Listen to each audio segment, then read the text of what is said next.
1947 में जब देश आज़ाद हुआ तो हमारे देश में अपने ब्रांड की कोई घड़ी नहीं थी और जो लोग पहनते थे वो विदेश की ब्रांड की घड़ियां पहनते थे। जवाहरलाल नेहरू ने इस क्षेत्र में रुचि दिखाई। वो फ़ॉरेन गए, उन्होंने वहाँ वॉचेस देखी और हिंदुस्तान के HMT जो एक कंपनी थी उसके साथ उन्होंने जो है बैठकें की और उन्हें सुझाव दिया कि वो अपने देश की घड़ी बनाएं। तो उसका रिज़ल्ट ये हुआ कि 1962 में 1962 में HMT ने जापान की सिटीज़न के साथ कोलैबोरेशन करके देश में एक ब्रांड लॉन्च किया जो HMT के ब्रांड पे थी। ये एक देश का अपना निजी ब्रांड था और ये इतना लोकप्रिय था कि इसने पूरे देश की जो जनसंख्या है उसके 20% मार्केट शेयर पे कब्जा कर लिया। एक वक्त ऐसा था HMT का कि ये स्टाइल और रुतबे में इसका सबसे बड़ा यूज़ था। अगर इस ब्रांड की इतनी धमक थी कि HMT स्टाइल का दूसरा नाम था और रईसी का दूसरा नाम था HMT। और जो HMT के जो वॉचेस थे वो लोग पहनते थे जो 30-35 साल से ऊपर हो जाते थे, क्योंकि ये माना जाता था कि उनकी स्पेंडिंग कैपेसिटी तब जाके HMT के वॉचेस में होगी।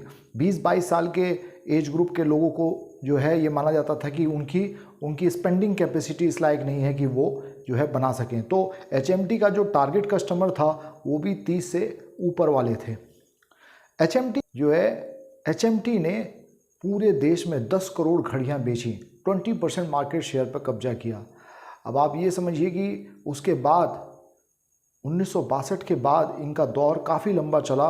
1990 में टाइटन और बहुत सारी कंपनियां आई और उन्होंने मार्केट शेयर पे कब्जा करना शुरू किया था। क्या कारण था कि HMT फेल होती चली गई? जो दूसरी कंपनी आई उनकी टेक्नोलॉजी जो थी वो HMT की जो मैकेनिकल टेक्नोलॉजी से अलग हटकर क्वार्ट्ज और एनालॉग की टेक्नोलॉजी पे आए। जो HMT मैकेनिकल टेक्नोलॉजी पे जा रहा था उसने अपने आप को अपग्रेड नहीं किया। तो सबसे बड़ा फेलियर इसी बात पे हुई कि उन्होंने टेक्नोलॉजी को अपडेट नहीं किया। Second, designing. HMT एक नॉर्मल बेसिक डिज़ाइन पे काम कर रहा था, जबकि जो टाइटन आया उसने अलग अलग एज ग्रुप में, चाहे वो वुमेंस हों, एल्डर हों, बच्चे हों, उन्होंने स्पोर्ट्समैन हों, उन्होंने सभी जितने भी कैटेगरीज़ हैं उसको लेकर उन्होंने उसकी डिज़ाइनिंग करी और उसकी सारी जो प्राइस रेंज है वो भी उन्होंने उसी रेंज पे रखा और उन्होंने डिज़ाइनिंग और जो उनकी नीड्स है उस हिसाब से कैटेगरी वाइज वॉचेस बनाए, जबकि HMT अपने पुराने पैटर्न पे बेसिक मॉडल पे काम कर रहा था।